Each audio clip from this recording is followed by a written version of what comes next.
लेकिन 3 दिसंबर किसका नंबर जो विषय है, देखिए और मूर्खों का सरदार पे आपत्ति है विपक्ष को। देखिए 3 दिसंबर तो सारे मतपेटी में बंद हो चुके हैं और चाहे ये कहें वो कहें, सबका सब आकलन है, क्योंकि हमको पता है कि सेफोलॉजिस्टों को बहुत बार जो है वो बड़ा धूल चाटनी पड़ी है।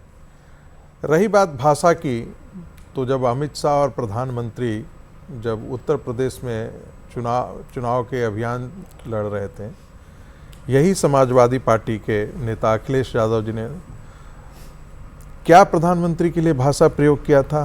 2 गुजराती गधों शब्द का प्रयोग किया था। ये लोग भाषा सिखा रहे हैं। प्रधानमंत्री के लिए चौकीदार चोर है, सुप्रीम कोर्ट ने नहीं कहा था, किसी और ने नहीं कहा था। इस प्रकार की भाषा अपने प्रधानमंत्री के लिए, कांग्रेस पार्टी के युवराज और उनके सबसे बड़े नेता राहुल गांधी जी कहते थे तू। ये मैं आप कोई भी, आप सब बच्चे हैं, हम तो यूनिवर्सिटी में पढ़ाते हैं, आप लोग कोई भी गूगल करके आप देख लीजिएगा।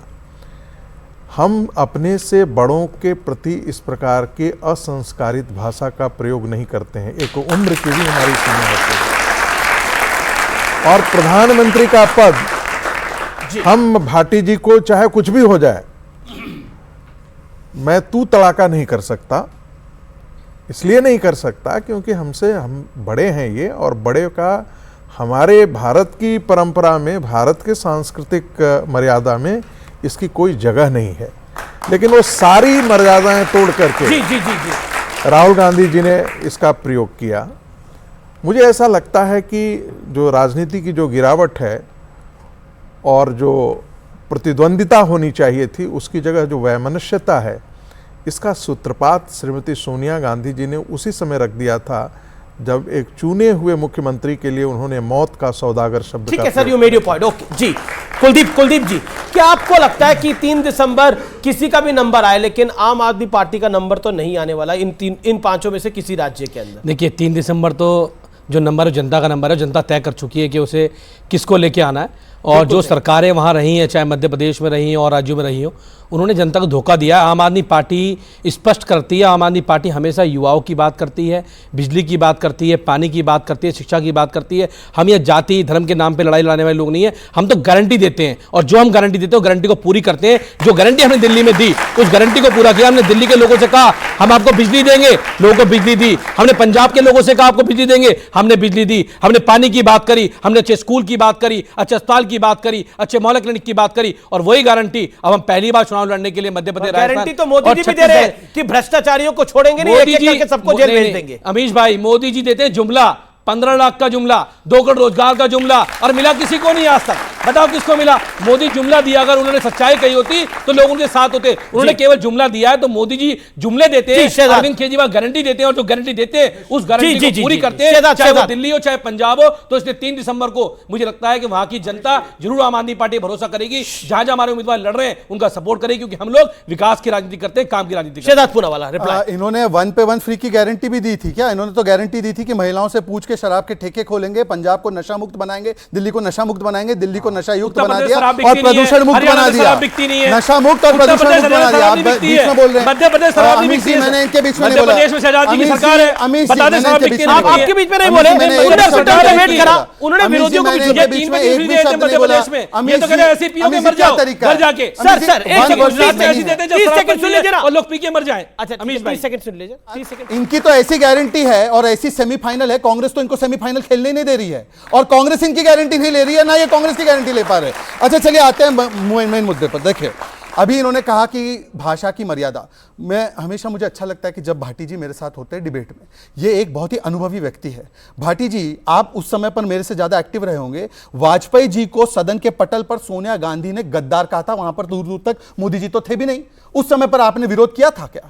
जब कहा था 1 शेरनी 100 लंगूर, और 100 लंगूर में कौन थे? लोहिया, जेपी, मुलायम सिंह यादव, कांग्रेस के जो भी विरोधी दल थे, बीजेपी के बड़े नेता वाजपेयी जी, अडवाणी जी, 100 लंगूर कहा था, तब आप कहां थे? और मैं आपसे एक चीज पूछना चाहता हूं, आप मुझे बता दीजिए। चिकमंगलूर हाँ, चिकमंगलूर अरे भाई छोड़ो अखिलेश।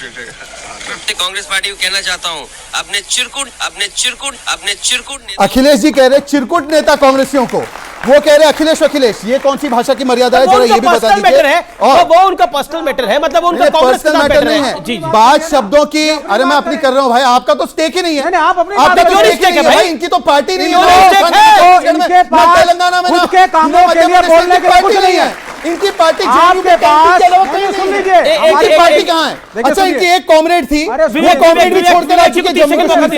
इनकी एक जम्मू कश्मीर की शैला राशिद कॉमरेड भी छोड़ चुकी है। और सुन लीजिए आखिरी बात, ऐसे थोड़ी होता है। मेरी आखिरी बात समाप्त होने दो, उसके बाद देखिए भाई, विवेक 30 सेकंड। ये रूलिंग पार्टी के प्रवक्ता हैं, इनके पार्टी की सरकार है केंद्र में, इनको रोल मॉडल होना चाहिए, इनको खुले में बोलना चाहिए। मैं भाजपा से हूं, ये मेरी सरकार है, ये मेरे काम है, लेकिन ये क्या बात कर रहे हैं?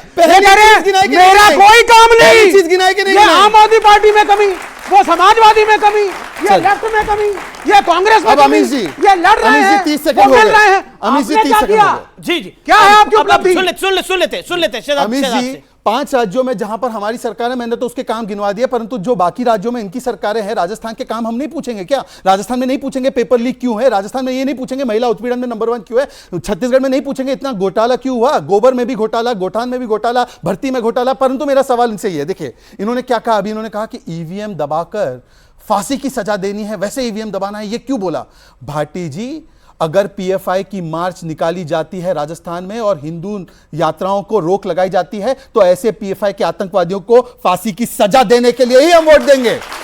पेपर लीक माफिया जिन्होंने 70 लाख युवाओं के भविष्य को तार किया है, उनको फांसी की सजा ही हम देंगे। और जो महिलाओं का उत्पीड़न करेंगे, उनको फांसी की सजा ही हम देंगे। इसलिए भारतीय जनता पार्टी की सरकार होगी। इसलिए भारतीय जनता पार्टी की सरकार होगी। अच्छा, एक आरोप बड़ी बात करनी है ना। मैं राजकुमार भाटी की बात करता हूं। गारंटी दीजिए लोगों को आज। ठीक है, ब्रजभूषण सिंह को सजा कब मिलेगी, ये गारंटी देके बहुत अच्छा बताएं, सवाल है, मैं जिनके जवाब खिलाफ देता देश की महिला पहलवान बैठी हुई थी। मैं जवाब देता हूं। इसका सवाल जवाब आगे दीजिएगा। लेकिन राजकुमार भाटी, बीजेपी पे आरोप लग रहा है कि वो हर चुनाव की तरह इस चुनाव में भी कम्युनल कार्ड खेल रही है। प्रधानमंत्री मोदी पे आरोप लग रहा है, उत्तर प्रदेश के मुख्यमंत्री योगी आदित्यनाथ जी पे आरोप लग रहा है, शहजाद पूनावाला पे भी आरोप लग रहा है कि इन्होंने ट्वीट कर दिया कन्हैयालाल साहू की वो की संकेतिक वो मशीन जिसके अंदर खून के धब्बे थे, और बोला कि देखिए इसका अब आप लोगों को बदला लेना है जब आप वोट डालने जाएंगे। क्या आपको लगता है ये बीजेपी का सेट पैटर्न है, या फिर ये विपक्ष को फंसाने की एक रणनीति होती है, क्योंकि आप लोग भी अक्सर गलती कर जाते हैं? ये माननीय मोदी जी का सिद्धहस्त फार्मूला है उनका। क्या फार्मूला है? फार्मूला है सिद्धहस्त जी, कि वो जब भी चुनाव का जो यानी फिक्स्ड फार्मूला है। हाँ, प्रचार खत्म होता है जिस समय 5 बजे चुनाव आचार संहिता लागू हो जाती है एक दिन पहले, कि अब कोई प्रचार नहीं करेगा। प्रचार न करने का मतलब होता है पार्टी का सिंबल, पार्टी का कैंडिडेट, पार्टी के चुनाव चिन्ह, पार्टी का कोई नेता सार्वजनिक रूप से न दिखाई दे। मोदी जी तुरंत हर चुनाव में, ऐसा नहीं इसी चुनाव में हुआ है, और अब तो इतने हैबिचुअल हो गए हैं वो कि हम आपत्ति भी नहीं करते, क्योंकि उनकी आदत है, वो करते हैं। हर चुनाव के बाद किसी न किसी के हैबिचुअल हो गए, किसी न किसी मंदिर में पहुंच जाते हैं, मूर्ति के सामने ध्यान लगा के बैठ जाते हैं, तिलक लगा के चौड़ा सा, और सारे चैनल जो चैनल हैं उनके समर्थक शहजाद भाई चैनल कैमरा ले लेके पहले ही पहुंच जाते हैं, क्योंकि सेट होता है प्रोग्राम, और फिर वो से 12 घंटे तक चैनल दिखाते रहते हैं। ये आचार संहिता का उल्लंघन है, ये संचार साधनों का दुरुपयोग है, और ये कानून को अंगूठा दिखाना है कि मैं तो इस तरह कानून तोड़ूंगा, तुम मेरा बिगाड़ो, क्या बिगाड़ोगे? एक मिनट आप बोल लीजिए, उसके बाद दो बातों का जवाब और दे दूं। एक तो शहजाद भाई ने गिनवाई गलतियां, किसने किसके लिए क्या कहा। मैं ईमानदारी से ये मानता हूं कि हम किसी की कमियां गिनवा के अपनी कमियों को नहीं छिपा सकते, हमें पहले अपनी कमी दूर करनी चाहिए। मेरी कोई गलती है, मैं तुरंत मानने को तैयार हूं, लेकिन जो आपने कहा कि गधा कहा था, गधा उनके लिए नहीं कहा था। मोदी जी देश के प्रधानमंत्री हैं, मैं उनका सम्मान करता हूं, मेरी पार्टी सम्मान करती है, गधा उनके लिए नहीं कहा था। ये स्टूडेंट बैठे हैं सारे, उस पर चेक करो गूगल पे, अभी गुजरात के गधे पूरी दुनिया में प्रसिद्ध हैं, देश में नहीं पूरी दुनिया में। गुजरात में बहुत अच्छे ठीक नस्ल है, के ठीक गधे है, पाए जाते ओके हैं। ओके ओके तो उसके लिए कहा था गुजरात के गधे सारे देश में घूम रहे हैं। ये बहुत अच्छी बात है। तो उस लॉजिक से प्रधानमंत्री मोदी का बयान, एग्जैक्ट बयान मेरे पास वीडियो में चलाना नहीं चाहता, वेस्ट ऑफ टाइम है। उन्होंने कहा कांग्रेस के महाज्ञानी और फिर उन्होंने कहा मूर्खों के सरदार। तो इन्होंने कांग्रेस के महाज्ञानी क्यों राहुल गांधी को नहीं समझा? मतलब राहुल गांधी ने अपनी छवि ऐसी बना ली है कि कोई महाज्ञानी समझ